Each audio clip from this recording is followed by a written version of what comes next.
फिर अपनी शरण में लिया। तब गोरखनाथ जी ने परमात्मा की शरण ली थी, कबीर परमेश्वर की, और परमेश्वर से ज्ञान प्राप्त करके इस ज्ञान के आधार से, और परमात्मा ने उसको सतनाम दिया था, सार नाम नहीं दिया, क्योंकि वो तो अंतर्यामी है। वो जानते हैं कि कौन बिगाड़ कर सकता है कौन नहीं। जैसे आदरणीय धर्मदास साहिब जी को ये कंप्लीट मंत्र दिए थे, सार नाम भी सतनाम भी और प्रथम मंत्र भी। आदरणीय नानक साहिब जी को, आदरणीय मुल्कदास साहिब जी को, आदरणीय दादू साहिब जी को, आदरणीय गरीबदास साहिब जी गांव छुड़ानी जला झज्जर वाले को, आदरणीय घीसा दास जी साहिब गांव खेकड़ा जला मेरठ उत्तर प्रदेश वाले को, इनको तो कंप्लीट कोर्स दिया था, लेकिन इनको सख्त हिदायत दे दी थी कि तुमने आगे किसी को सतनाम भी नहीं देना है और ना ही सार नाम की झलक किसी को बतानी नहीं, क्योंकि आने वाले जो समय हमारा सही है, निर्धारित समय, ये निर्धारित समय है बिजली पीढ़ी का। इस समय तक इन सभी मंत्रों को और इस यथार्थ ज्ञान को गुप्त रखना था। नहीं तो ये काल ने कहा था कि कलयुग में मैं तेरे नाम ते, सतलोक और सचखंड के नाम ते और कबीर और अमर पुरुष के नाम ते मैं अनेक पंथ चलाऊंगा, और उन पंथों में ज्ञान तो कहेंगे वो सतलोक और सचखंड का, और नाम देंगे सारे काल के, तो ये सभी के सभी मेरे ही जाल में फंसे रहेंगे। ऐसी व्यवस्था कर दूंगा जब तुम आओगे कलयुग में। क्योंकि काल ने कबीर परमात्मा से एक प्रार्थना करके वचन प्राप्त किया था कि 3 युगों में, सतयुग त्रेता द्वापर में, जीव कम ले जाना परमात्मा। और परमात्मा को भी मालूम था कि जब तक ये जीव घना दुखी नहीं हो लेगा तब तक ये भगवान नहीं ढंग से बच सकता। और सतयुग त्रेता द्वापर तक पुनकर्मी प्राणी आते हैं, उनको विशेष दुख नहीं होता, ना शारीरिक कष्ट होते हैं, ना किसी चीज का विशेष अभाव होता है। तो फिर वो जो भी साधना कर रहे होते हैं उसी से उनको मिलता है पिछले संस्कार प्रारब्ध से सब सुविधाएं, सब सुख, पुत्र पुत्री, सब सुविधा हो जाती है। तो वो ये सोचते रहते हैं कि हम जो पूजाएं कर रहे हैं इन्हीं से हमें लाभ हो रहा है। तो परमात्मा ने जानबूझकर उसको दे दिया था, बालक है ये मांग क्या सकता है, 3 युग में जीव थोड़े ले जाना। मालिक को मालूम था कि ये ना करें भक्ति मेरे आड़ी 3 युग में, और कलयुग में ये महादुखी हो जाएंगे। और जो साधना ये कर रहे होंगे इन नकली संतों द्वारा बताई हुई, उससे इनको लाभ होना ही नहीं, और पिछले पुण्य इनके हैं ही नहीं, होंगे ही नहीं। कलयुग में तो इतने अमकति सतयुग त्रेता द्वापर से अपने पुण्यों को नाश करते करते यहां तक पहुंचते।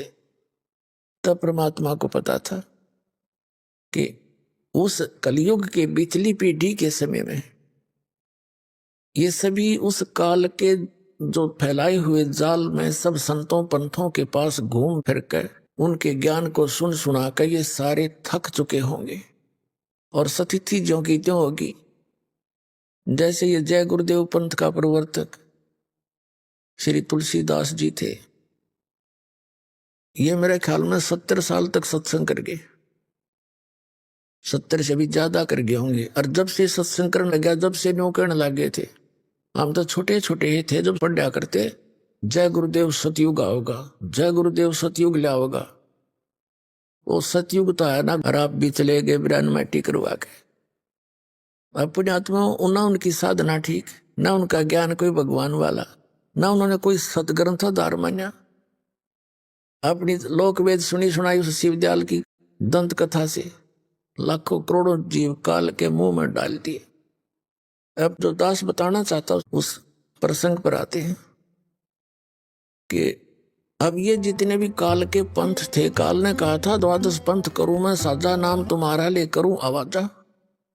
जब परमात्मा ने यस कर दी कि ठीक है 3 युगों में जीव ले जाऊंगा थोड़े, और चौथे युग में कलयुग में जब आओगा तब मैं अपने हंसों को ले जाऊंगा। तब उसने ये एक प्रार्थना और करी थी इस काल भगवान ने कि भगवान आप जबरदस्ती ना करना, बलपूर्वक ना ले जाना, अपनी शरण में बलपूर्वक ना लेना, आप अपना ज्ञान देना, आपके ज्ञान को स्वीकार करे, आपकी साधना करे आपका, हमारे ज्ञान को स्वीकार करे, हमारी साधना करे वो हमारा, वो मेरा ही रहे। परमात्मा को भी पता था कि जब तक ये मेरा ज्ञान और मेरी भक्ति नहीं करेंगे तो मेरे होंगे कहाँ से। तो ये यस कर दी थी दाता। तब एकदम तेवर बदल गया और लगा कहने के परमात्मा कबीर जी अपने ही पुत्र जोगजीत के रूप में आए हुए थे। तो कहा था इस काल ने कि जाइयो जोगजीत संसारा, बेशक चला जाइए संसार में जाकर। कबीर साहब ने कहा था कि मैं इस उद्देश्य से आया हूं अपने पुत्र जोगजीत के रूप में, कि पिता ने भेजा हूं और मैं इस उद्देश्य से आया हूं, नीचे जाकर बताऊंगा कि तू काल है और तू भगवान नहीं है, और तूने अपने आप को भगवान सिद्ध कर लिया। मूला माया मग में बैठी हंसा चुन चुन खाई, ये जोत स्वरूपी कहे निरंजन में ही करता भाई। एक न करता दो ना करता नौ ठहराए भाई, और 10वां भी धुंधर में मिल जा सत कबीर दुहाई। परमात्मा ने कहा था कि मैं नीचे जाके बताऊंगा और सबको यथार्थ ज्ञान कराऊंगा कि परमात्मा कोई और है, उसकी ये साधना है, ये ज्ञान है। उनको सतनाम दूंगा, सार नाम दूंगा, और तेरे काल के जाल से निकाल कर सतलोक वापस ले जाएंगे। तब उसको दुख हो गया इस बात का। कहने लगा जब तुम्हारा समय आओगा ना कलयुग का, इनको ऐसा कर दूंगा, भक्ति योग नहीं छोड़ दूंगा। अब जैसे आदि शंकराचार्य जी के बाद पवित्र हिंदू धर्म में मूर्ति पूजा और श्री राम और श्री कृष्ण की भक्ति चरम सीमा पर करवा दी। कि तो मंदिर बनवा के, कि तो तीर्थ बनवा के, कि तो केदारनाथ बनवा के इस काल ने कति विघ्न तार दिया। तो क्या कहा था कि 12 पंथ करूं मैं साजा और नाम तुम्हारा ले करूं आवाजा। 12 पंथ नाम जो ले ही मेरे मुख में आन समय, और अनेक पंथ चलाऊं या विद जीवों को भरमाऊं। जाओ जोग जीत संसारा, जीव न माने कहा तुम्हारा। जीव तुम्हारा कहा न माने और हमरी ओढ़ हो बाद बखाने। अब परमात्मा ने कहा था कि ठीक है, वो आन दे कलयुग का बिजली पीढ़ी का समय, तब मैं अपना एक दास भेजूंगा। परमात्मा ने कहा था जब बिजली पीढ़ी का समय आएगा और 5500 वर्ष कलयुग बीत जाएगा, तब मैं अपना एक अंश बेचूंगा और फिर वो पूरा ज्ञान समझावेगा। और उस समय तक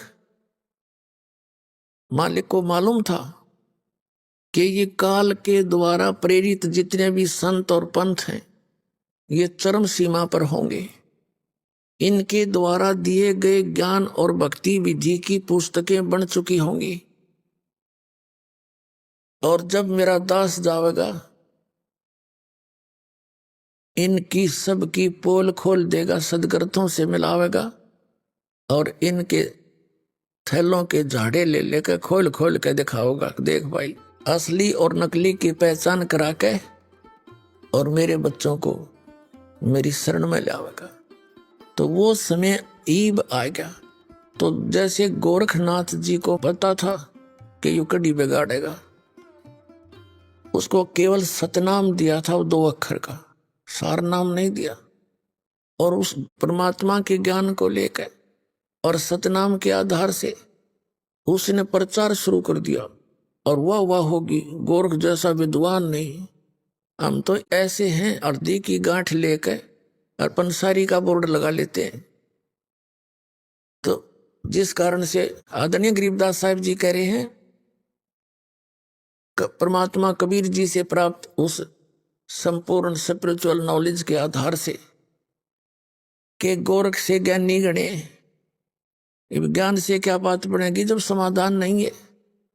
गोरख से ज्ञानी गणे और सुखदे यति जहान, सीता सी बहु भारिया और संत दूर स्थान है।